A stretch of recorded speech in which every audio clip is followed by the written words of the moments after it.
Você já parou para pensar no que realmente aconteceu com os deuses antigos? A história que sempre nos contaram é a mesma. Os poderosos Anunnaki desceram dos céus, criaram a humanidade, ergueram cidades monumentais e depois simplesmente subiram em suas naves e voltaram para as estrelas. Parece lógico, não é? Mas e se eu te dissesse que essa pode ser a maior mentira de toda a história da humanidade? Hoje vamos mergulhar em um mistério fascinante e um tanto perturbador. Vamos falar sobre a gaiola de ouro dos deuses. Neste vídeo, você vai descobrir um segredo impressionante. Os Anunnaki não foram embora porque quiseram. Eles simplesmente não conseguiram partir. O nosso pálido ponto azul se tornou uma armadilha impossível de escapar. Vou te mostrar como uma civilização cósmica tão avançada acabou prisioneira da sua própria criação. Eu te garanto, esta história vai fazer você enxergar os mitos antigos de um jeito totalmente novo.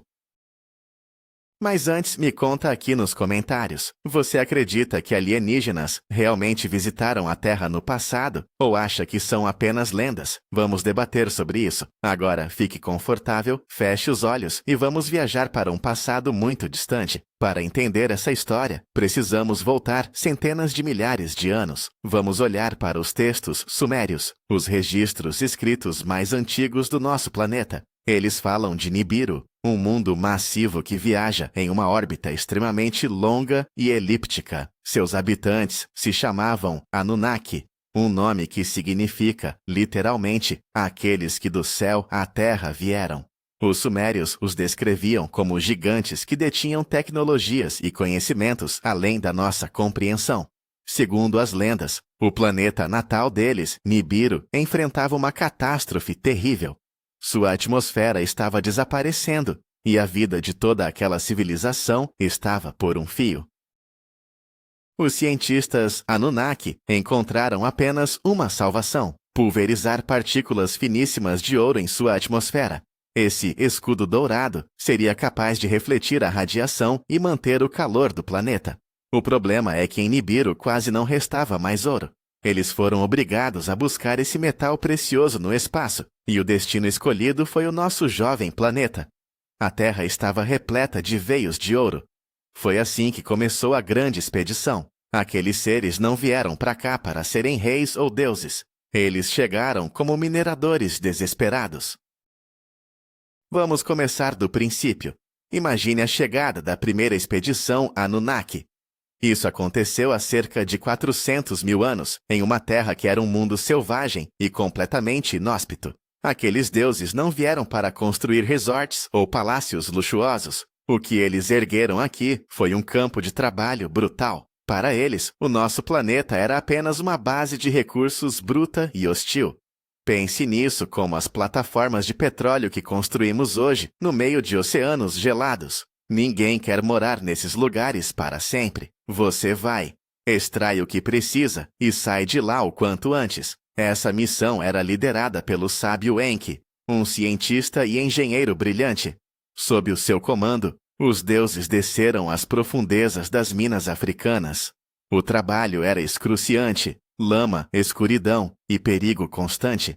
Isso desmistifica totalmente aquela ideia de que os deuses viviam em eterno deleite sobre as nuvens. Nada disso. Os primeiros milênios na Terra foram de puro suor e exaustão. Os Anunnaki escavavam a rocha, lavavam o minério e fundiam o metal. Cada grama de ouro extraída era enviada para estações na órbita terrestre e de lá, naves transportavam a carga preciosa de volta para Nibiru. O plano era simples: coletar o ouro necessário, salvar o próprio planeta e dar adeus para sempre a este mundo úmido e desconfortável. Mas desde o início, nada saiu como o esperado. Mas o que realmente se esconde por trás de todo esse esforço extenuante? Milênios se passaram e a mineração do ouro ficava cada vez mais difícil. Os deuses precisavam mergulhar cada vez mais fundo nas entranhas da Terra. Foi então que aconteceu o impensável. A classe operária dos Anunnaki se rebelou. Esses deuses inferiores, chamados de Igigi, estavam exaustos do trabalho incessante na escuridão das minas. Imagine só, Uma greve protagonizada pelos seres mais poderosos do universo. Eles largaram suas ferramentas e cercaram a residência do Soberano Supremo, em Lille. Queimaram suas picaretas e pás em sinal de revolta. A situação era desesperadora. A expedição estava à beira do colapso total. Sem o ouro, o planeta deles estava sentenciado à morte. Mas punir os rebeldes não era uma opção, pois não restaria ninguém para o trabalho. Era como se, em uma estação espacial, o sistema de suporte à vida falhasse e a tripulação, exausta, se recusasse a consertá-lo. Uma solução precisava ser encontrada imediatamente. Foi quando Enki, um cientista brilhante, apresentou uma proposta sem precedentes. Ele decidiu criar o escravo perfeito, um ser inteligente o suficiente para compreender ordens e manusear ferramentas, mas dócil o bastante para nunca questionar nada. E assim surgiu a ideia da humanidade, um mero instrumento para a sobrevivência dos deuses. Vamos entender como se deu esse processo de criação. Enki não recorreu a magias ou varinhas de condão. Segundo os registros antigos, ele utilizou uma engenharia genética avançada. Pode até parecer ficção científica, mas os sumérios descreveram tudo isso com uma riqueza de detalhes impressionante. Enki utilizou o material genético de primatas que já habitavam a Terra, seres rústicos e selvagens, e fundiu esse material com o DNA dos próprios Anunnaki. Um exemplo claro desse processo pode ser encontrado na agronomia moderna. Quando cruzamos uma planta selvagem com uma cultivada para criar uma nova variedade, mais resistente a doenças e com uma colheita muito melhor. Enki trabalhava em um laboratório especial, conhecido como a Casa da Vida. Após inúmeras tentativas frustradas, finalmente surgiu o primeiro resultado de sucesso. Ele foi chamado de Adapa, ou Adão, como ficaria conhecido em textos posteriores. Essa nova espécie era perfeita para o trabalho nas minas. Os seres humanos aprendiam rápido, eram fortes e extremamente resistentes. E o mais importante, eles podiam se reproduzir sozinhos. O problema da falta de mão de obra estava resolvido de uma vez por todas. Os deuses então respiraram aliviados. Eles entregaram as pesadas picaretas nas mãos dos homens e subiram para a superfície. Tudo indicava que a partir dali, o plano para salvar Nibiru avançaria muito mais rápido. Mas eles acabavam de cometer seu primeiro erro fatal. E aqui chegamos ao ponto de virada. Acontece que os seres humanos foram uma criação bem-sucedida demais. Eles começaram a se multiplicar em uma velocidade impressionante, ocupando cada vez mais espaço. No início, os Anunnaki ficaram satisfeitos. Afinal, mais mão de obra significava mais ouro extraído. Mas em pouco tempo, a situação fugiu do controle. A humanidade passou a exigir comida, território e atenção. Os deuses foram forçados a mudar seu estilo de vida. De simples chefes de mineração, eles se tornaram administradores de vastos territórios. Tiveram que erguer cidades, organizar a agricultura e criar leis e ordens. E aqui vale derrubar um mito. Os deuses não queriam ser babás dos humanos. Foi uma medida de extrema necessidade. Pense nisso como alguém que começa a criar abelhas apenas para ter um pouco de mel, mas um ano depois se vê com milhões de colmeias e precisa construir uma fábrica inteira, deixando de lado sua verdadeira missão. Os Anunnaki começaram a erguer uma infraestrutura monumental. Zigurates, canais, grandes armazéns. Eles investiram na Terra seus recursos e sua tecnologia. E, sem perceberem, começaram a criar raízes. Quanto mais construíam, mais difícil ficava imaginar que, um dia, teriam que abandonar tudo aquilo. A Terra estava deixando de ser apenas um acampamento temporário. Agora vamos analisar a fisiologia desses seres. Enquanto erguiam cidades e governavam a humanidade, o tempo avançava, mas, para os Anunnaki, ele passava em um ritmo bem diferente do nosso. Um único ano em seu planeta natal, Nibiru, equivalia a 3.600 anos na Terra. Por isso, aos olhos dos humanos da época, eles pareciam imortais. Na realidade, eram apenas seres extremamente longevos. Foi então que caíram em uma sutil armadilha biológica. A Terra tinha uma gravidade diferente, outra pressão atmosférica e um campo eletromagnético distinto.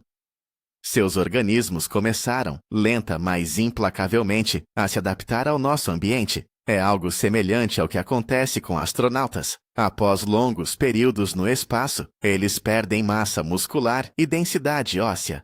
Ao retornarem, precisam quase reaprender a caminhar. Os corpos dos Anunnaki foram se ajustando aos ciclos do nosso Sol e da nossa Lua. Seus relógios biológicos mudaram. A essa altura, retornar a Nibiru já seria uma jornada mortal. Seus corpos transformados dificilmente suportariam a pressão do voo e a gravidade esmagadora de seu planeta de origem. Eles se tornaram prisioneiros da biosfera terrestre. Fisicamente ainda eram gigantes poderosos, mas por dentro já estavam se tornando terráqueos. Seu antigo lar agora não passava de um mundo estranho e hostil. Mas esse era apenas um lado da moeda. Vamos falar sobre o declínio tecnológico. Quando os Anunnaki chegaram à Terra, eles trouxeram naves de ponta, armas letais e máquinas extraordinárias. Porém, o tempo não perdoa e toda tecnologia tem um prazo de validade. Naquela época, não existiam fábricas na Terra capazes de produzir microchips complexos ou motores interestelares. Qualquer peça de reposição dependia de uma remessa vinda de Nibiru. O problema é que a órbita daquele planeta só permitia viagens a cada 3.600 anos. Imagine um motorista preso em uma ilha deserta com um carro esportivo de luxo. No momento em que o motor pifa, aquele carro vira apenas um enfeite de jardim caro e inútil. Ao longo de milênios, as naves dos Anunnaki foram sucateando. Eles começaram a canibalizar umas máquinas para consertar outras, enquanto a conexão com o seu mundo de origem se perdia no tempo. Suas grandiosas carruagens voadoras, que tanto aterrorizavam os povos primitivos, aos poucos viraram ferro velho. A chance de uma evacuação em massa desaparecia a cada século que passava. O abismo tecnológico entre quem ficou em Nibiru e quem trabalhava na Terra tornou-se gigantesco. O grupo que ficou por aqui passou a depender cada vez mais do trabalho braçal humano, deixando para trás a ciência avançada das estrelas. Ao mesmo tempo, uma profunda crise psicológica começava a tomar forma. Os laços entre os Anunnaki e os seres humanos estavam cada vez mais fortes. Isso era especialmente visível em Enki, o criador da humanidade, que desenvolveu um amor genuíno por sua obra. Relatos antigos descrevem como ele frequentemente protegia os homens da ira dos outros deuses. Enki não via a humanidade como meros escravos, mas como seus próprios filhos. Secretamente, ele passou a transmitir conhecimentos avançados, ensinando-lhes matemática, astronomia e medicina. Era como uma síndrome de Estocolmo invertida, o carcereiro que se apaixona por seus cativos. Enki compreendia que, se os Anunnaki partissem, a humanidade simplesmente deixaria de existir, pois era incapaz de sobreviver sem a tutela dos deuses. Esse fardo pesava sobre a elite governante. Já seu irmão, Enlil, sentia o oposto. Ele detestava os humanos pelo seu barulho constante e reprodução descontrolada. As brigas incessantes entre os dois irmãos sobre o futuro da Terra consumiam toda a sua energia. Eles ficaram tão obcecados com seus jogos de poder que esqueceram o objetivo principal. A missão de salvar Nibiru tornou-se secundária. Afinal, o domínio sobre milhões de seres inteligentes revelou-se um vício muito mais potente do que a mineração de ouro espacial. E assim, chegamos a uma das catástrofes mais famosas de todos os tempos, o Grande Dilúvio. Este evento ecoa na mitologia de quase todos os povos do mundo. Os cientistas Anunnaki já sabiam que o desastre era inevitável. A aproximação de Nibiru causaria um derretimento massivo das calotas polares e um deslocamento dos eixos da Terra. Enlil viu nessa tragédia a oportunidade perfeita para varrer a humanidade da face do planeta, acreditando que sua criação havia se multiplicado além da conta. Ele proibiu terminantemente que qualquer deus avisasse os humanos. Seu objetivo era apagar o que considerava um experimento fracassado. Mas Enki desobedeceu às ordens. Secretamente, Ele alertou seu seguidor mais fiel, Ziusudra, conhecido na tradição bíblica como Noé. Ele o instruiu a construir uma embarcação para preservar o DNA dos animais e salvar sua própria família. Quando as águas finalmente baixaram, os Anunnaki retornaram a uma terra lamacenta e devastada. Foi então que perceberam algo terrível. Sem os humanos, eles estavam completamente impotentes. Com toda a infraestrutura destruída e ninguém para cultivar ou caçar, os deuses outrora poderosos começaram a passar fome. O mito de que seres divinos vivem apenas de energia espiritual é totalmente desmentido pelos textos sumérios. Eles se atiraram vorazmente sobre a carne assada oferecida pelo sobrevivente Noé. Naquele momento, compreenderam sua dependência absoluta da humanidade. Sem as pessoas, a Terra era um lugar vazio e morto. Os senhores haviam se tornado dependentes de seus próprios escravos. Depois do dilúvio, as regras do jogo mudaram completamente. A Terra precisava ser reconstruída do zero.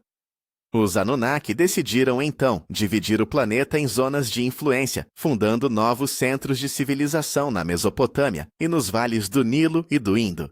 Eles passaram a compartilhar conhecimentos ainda mais avançados, ensinando os homens a erguer construções complexas e a dominar a fundição de metais. Foi o início da Era da Realeza. Os deuses deixaram de se esconder em cidades isoladas para se tornarem governantes declarados, reis e faraós. Imagine um gerente de nível médio enviado para um vilarejo remoto por apenas um mês. Por força das circunstâncias, ele acaba ficando lá por anos, constrói uma fábrica, torna-se prefeito e uma celebridade local. Será que ele aceitaria voltar para um escritório sufocante como um simples funcionário? Dificilmente. Aqui na Terra, os Anunnaki eram senhores absolutos. Eram adorados, recebiam sacrifícios e hinos eram compostos em sua honra. Em seu planeta natal, Nibiru, eles seriam apenas operários ou engenheiros comuns. A sede pelo poder ilimitado tornou-se a grade mais forte de sua gaiola dourada. Eles provaram o doce sabor da supremacia absoluta, e abrir mão desse status voluntariamente já estava além de suas forças. A armadilha psicológica havia se fechado. Vamos explorar outro aspecto crucial dessa armadilha, a mistura sanguínea. Quanto mais tempo os Anunnaki passavam na Terra, mais se integravam à nossa sociedade. Ignorando proibições rigorosas, os deuses começaram a tomar mulheres humanas como esposas. Tanto os textos sumérios quanto o livro de Gênesis, na Bíblia, relatam esse momento. Os filhos de Deus viram que as filhas dos homens eram belas e as escolheram para si. Dessas uniões, nasceram seres extraordinários, semideuses, gigantes e os grandes heróis dos mitos antigos. Figuras como Gilgamesh, Hércules e Aquiles carregavam em si o sangue divino. Esses híbridos tornaram-se governantes e grandes líderes militares. Os laços de sangue prenderam os visitantes ao nosso planeta para sempre. Afinal, como um pai poderia abandonar seus próprios filhos e partir para outro mundo? Isso criou um enorme dilema moral e burocrático para o alto comando. A sociedade Anunnaki se dividiu, enquanto alguns exigiam a limpeza da raça, outros defendiam suas novas famílias. Esses conflitos internos enfraqueceram o controle que eles tinham sobre a situação. Eles se entranharam de tal forma na árvore genética humana que separar as duas espécies tornou-se fisicamente impossível. Eles entrelaçaram o seu destino ao destino da Terra de uma vez por todas. Agora, tente imaginar a magnitude dessa dependência pelo ouro. No início, ele servia apenas para criar um escudo de proteção em Nibiru. Mas, com o passar do tempo, o metal ganhou um propósito totalmente novo aqui na Terra. Os Anunnaki descobriram que o consumo regular de ouro monoatômico prolongava suas vidas sob as condições terrestres. Ele ajudava seus organismos a combater bactérias desconhecidas e retardava o envelhecimento causado pela nossa gravidade incomum. O ouro deixou de ser um simples material de construção para se tornar um remédio vital. Uma espécie de elixir da imortalidade. Um exemplo claro disso está na alquimia, que por séculos buscou a pedra filosofal para transmutar metais em ouro em busca da juventude eterna. Esse conhecimento veio diretamente dos Anunnaki. Os deuses tornaram-se dependentes dos recursos da Terra. Sem um fluxo constante de ouro, seus corpos começariam a definhar e envelhecer rapidamente, seguindo o ritmo do tempo terrestre. Era um vício real, uma dependência química em escala civilizatória. Como não podiam levar consigo ouro suficiente para a eternidade, foram forçados a permanecer perto da fonte de sua juventude. As minas da terra tornaram-se, ao mesmo tempo, sua farmácia e sua maldição. E assim chegamos ao momento em que o vínculo com o mundo de origem foi rompido para sempre. A órbita de Nibiru é absurdamente vasta. Como vimos, uma única volta ao redor do Sol leva 3.600 anos. A cada aproximação com a Terra, ocorria uma troca essencial de suprimentos e de pessoal. No entanto, as forças gravitacionais do Sistema Solar não são estáticas. Entre cataclismos cósmicos e a interferência de outros planetas gigantes, a trajetória de Nibiru acabou sofrendo alterações. Estudiosos de textos antigos sugerem que, em dado momento, a janela de oportunidade para o retorno simplesmente se fechou. A distância tornou-se proibitiva e a jornada perigosa demais para suas naves, já desgastadas pelo tempo. Foi como perder a última balsa, saindo de uma ilha isolada, antes de uma tempestade que duraria meses. O contato cessou. A colônia Anunnaki na Terra viu-se em completo isolamento. Estavam sós, cortados de seu soberano, Anu, e de toda a sua civilização. O peso de saber que o socorro jamais viria espalhou pânico e desespero entre os deuses. Naquele instante, a Terra deixou de ser uma base temporária para se tornar oficialmente seu único e permanente lar. Agora, eles teriam que aprender a sobreviver por conta própria, sem qualquer auxílio vindo das estrelas. Foi nesse isolamento que o pior aconteceu, o início das guerras fratricidas. Sem uma ameaça externa ou um propósito maior, a tensão acumulada explodiu de dentro para fora. Os clãs de Enki e Enlil passaram a retalhar a terra entre si. O objetivo comum de salvar Nibiru foi esquecido. Agora, a luta era por recursos, pelo domínio das melhores terras e pelo controle absoluto sobre a humanidade. Foi o estopim de uma série de conflitos brutais, conhecidos como as Guerras das Pirâmides. Os Anunnaki voltaram seu arsenal tecnológico uns contra os outros. Relatos épicos da Índia antiga, como o Mahabharata, descrevem com detalhes essas batalhas celestiais, o uso de carruagens voadoras, as Vimanas, e armas com um poder destrutivo assustadoramente semelhante ao nuclear. Esqueçam o mito dos criadores sábios e benevolentes. Aqueles deuses agiam como ditadores cruéis e gananciosos. Esses confrontos dizimaram sua própria infraestrutura. Os espaçoportos no Sinai foram destruídos e cidades majestosas foram varridas do mapa. Eles estavam destruindo a própria gaiola por dentro, incapazes de escapar. Cada nova guerra empurrava seu nível tecnológico de volta ao passado. O pouco que restava de seu conhecimento se perdeu no fogo de batalhas incessantes pela soberania total sobre este pequeno e empoeirado globo. Vamos analisar de perto as consequências dessas guerras. A destruição do principal espaço-porto na península do Sinai foi o golpe final que sepultou qualquer esperança de retorno. Relatos antigos descrevem o uso de armas aterrorizantes que deixaram para trás um rastro de terra arrasada e radiação mortal. Até hoje, vestígios de areia vitrificada são encontrados nessas regiões. Sem essa base, as grandes naves interplanetárias perderam a capacidade de pousar ou decolar. E com a infraestrutura de comunicação totalmente devastada, os Anunnaki se tornaram prisioneiros na Terra. Imagine um grupo de cientistas isolados na Antártida, que em meio a uma briga feroz, destroem seu único navio quebra-gelo e sua rádio de comunicação. Eles estariam condenados. Após tamanha destruição, os deuses perceberam a gravidade do erro que cometeram, mas já era tarde demais. Eles não perderam apenas suas naves, perderam a própria união. A civilização que construíram começou a se fragmentar. O que antes era um império poderoso desmoronou em pequenos feudos. Cada divindade se isolou em sua própria cidade-estado, cercando-se de exércitos humanos enquanto aguardava com pavor o ataque de seus vizinhos. A gaiola de ouro tornou-se pequena demais e terrivelmente perigosa. Enquanto isso, a humanidade continuava a evoluir. Já não éramos mais aqueles mineradores submissos que Enki havia criado. Absorvíamos o conhecimento dos deuses, aprendendo sua astúcia e também sua crueldade.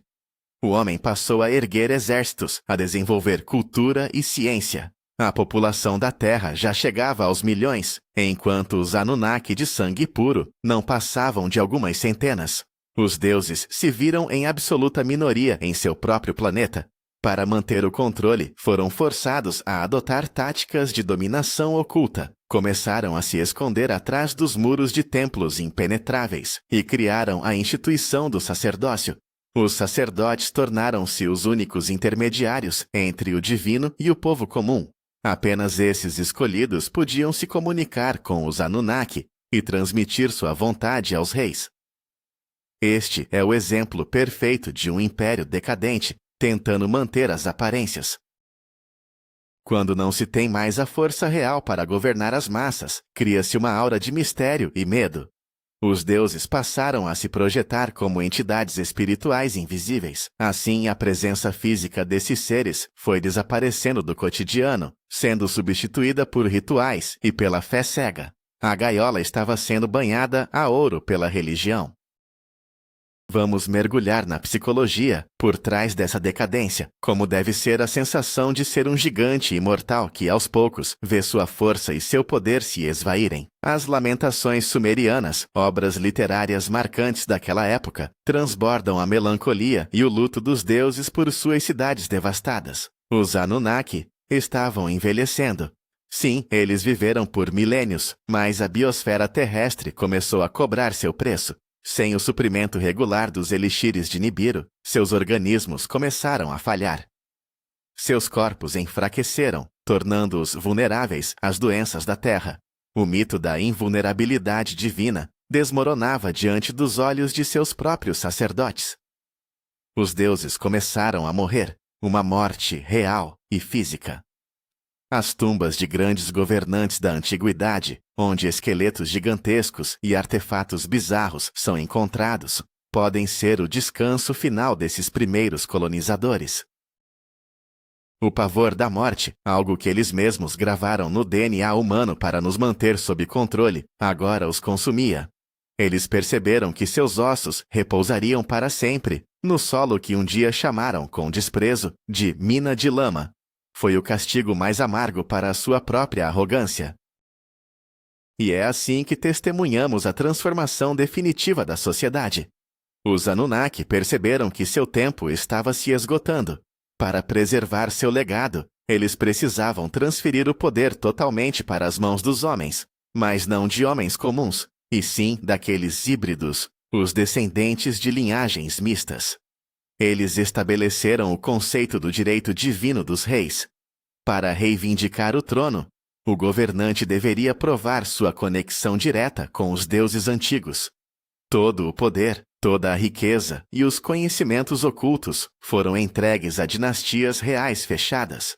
Isso explica por que todos os soberanos da antiguidade, do Egito à China, eram tão obcecados em traçar sua genealogia até dragões celestiais ou deuses solares.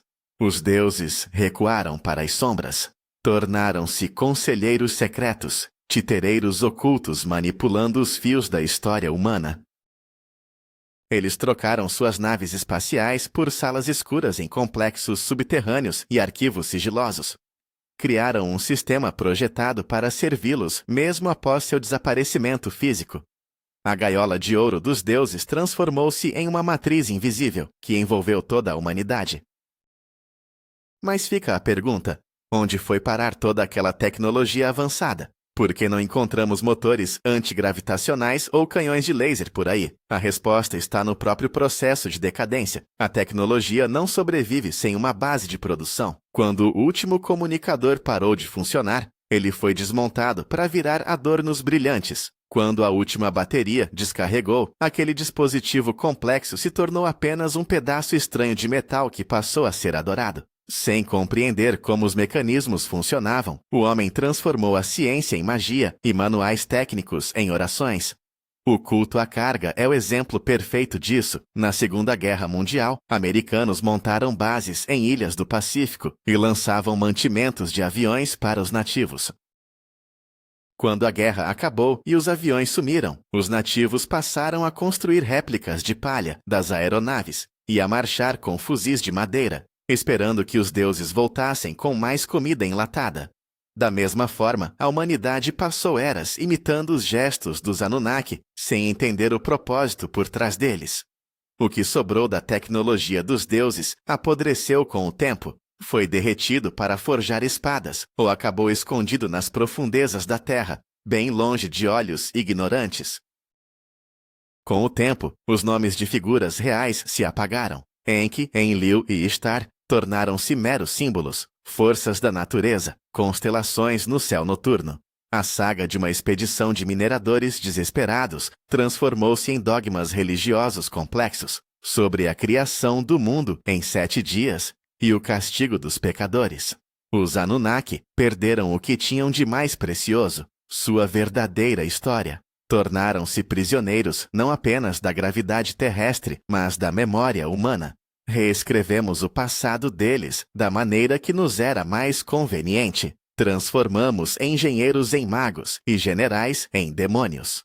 Essa perda de identidade foi o estágio final do seu isolamento. Imagine se, daqui a 1000 anos, alguém encontrasse o manual de instruções de um micro-ondas e o usasse como uma prece sagrada antes das refeições. Foi exatamente isso que aconteceu com o legado sumério. Aqueles grandes viajantes do cosmos dissolveram-se em mitos, lendas e contos de ninar.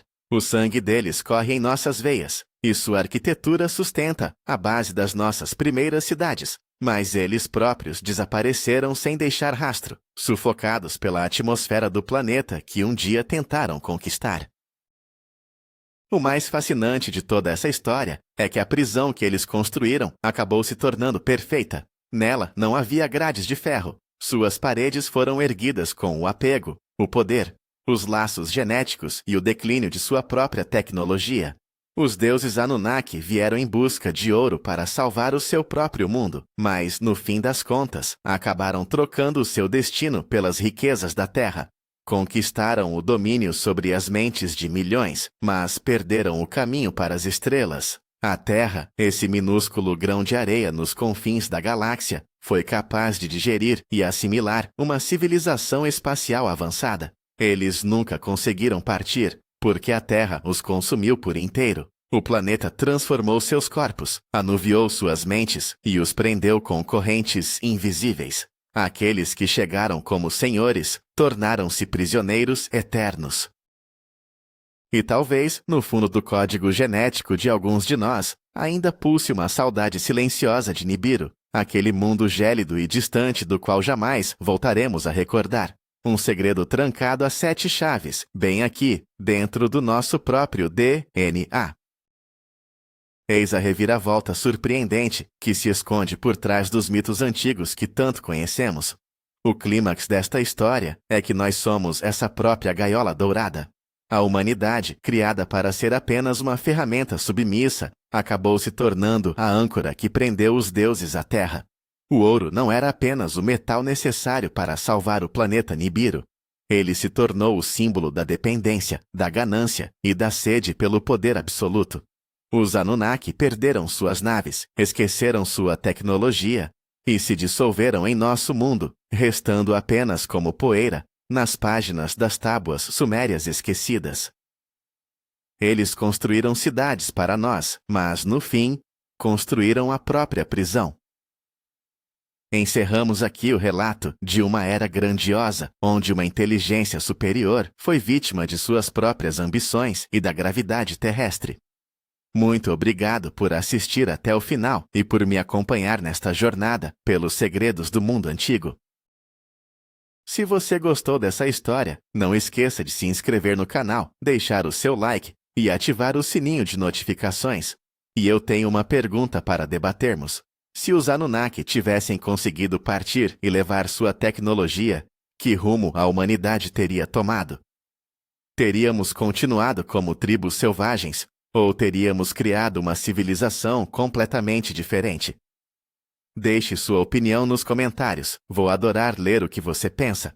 Boa noite e até o nosso próximo encontro no mundo dos mistérios da história.